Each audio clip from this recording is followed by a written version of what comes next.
Guys, రీసెంట్గా popular OTT platform అయినటువంటి నెట్ఫ్లిక్స్లో కాదలిక్క నేర్మిల్లాయ్ అనే తమిళ్ మూవీ తెలుగు డబ్బింగ్లో స్ట్రీమ్ అవుతుంది కదా.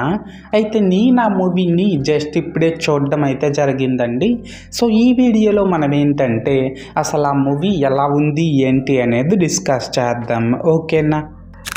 అయితే ఇక్కడ ఫస్ట్ ఆఫ్ ఆల్ ఈ మూవీలో స్పాయిలర్స్ లేకుండా బేసిక్గా స్టోరీ లైన్ ఏంటంటే గైస్, పెళ్ళన్నా పిల్లలన్నా ఇష్టం లేని మన హీరో సిద్ధార్థ్ ఏమో ఆల్రెడీ ఒక కొడుకున్న శ్రియ అనే అమ్మాయితో లవ్లో పడతాడు.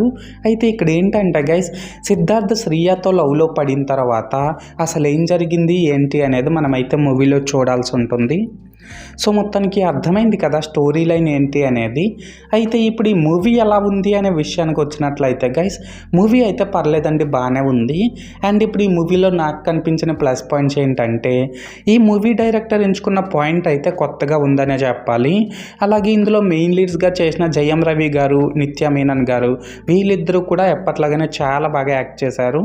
ఇంకా ఇందులో సపోర్టింగ్ రోల్లో యాక్ట్ చేసిన యోగి బాబు గారు కూడా పర్లేదు, బాగానే పెర్ఫామ్ చేశారన్నమాట. అండ్ ఈ మూవీకి మన ఏఆర్ రెహమాన్ గారు ఇచ్చిన బీజిఎం అండ్ సాంగ్స్ కూడా చాలా బాగున్నాయండి. లాస్ట్గా ఏంటంటే ఇందులో సినిమాటోగ్రఫీ పర్లేదు, అండ్ తెలుగు డబ్బింగ్ కూడా ఈ మూవీకి బాగానే సెట్ అయింది. సో మొత్తానికి ప్లస్ పాయింట్స్ విషయానికి వచ్చినట్లయితే ఇదన్నమాట మ్యాటర్. అండ్ ఇప్పుడు ఈ మూవీలో నాకు కనిపించిన మైనస్ పాయింట్స్ ఏంటంటే గైస్, దీని డైరెక్టర్ ఎంచుకున్న పాయింట్ అయితే బాగానే ఉన్నప్పటికీ కూడా దాని ఎగ్జిక్యూషన్ రొటీన్గా ఉండడం వల్ల మూవీలో నెక్స్ట్ ఏం జరగబోతుంది అనేది మనం సింపుల్గానే ప్రిడిక్ట్ చేసేయగలుగుతాం అన్నమాట. దీనికి తోడు స్టోరీ నెరేషన్ కూడా కొద్దిగా స్లోగా ఉండడం వల్ల సెకండ్ హాఫ్ అయితే కొంచెం స్లో పేస్లో రన్ అవుతుంది.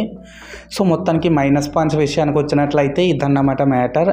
అయితే ఇక్కడ ఓవరాల్గా ఏంటంటే గైస్, ఈ కాదలిక్క నేర్మిల్లాయ్ మూవీ బాగుందా బాగాలేదనేసి అంటే మూవీ అయితే పర్లేదండి, బాగానే ఉంది. అండ్ నేను ఈ మూవీకి 5కి 2.5 రేటింగ్ ఇస్తున్నా. సో మీరు కూడా ఒకవేళ ముందే ఈ మూవీని చూస్తున్నట్లయితే మీరు దీనికి ఎంత రేటింగ్ ఇస్తారో అది కామెంట్ సెక్షన్లో చెప్పేయండి, ఓకేనా. This is Lokesh signing out. జై హింద్.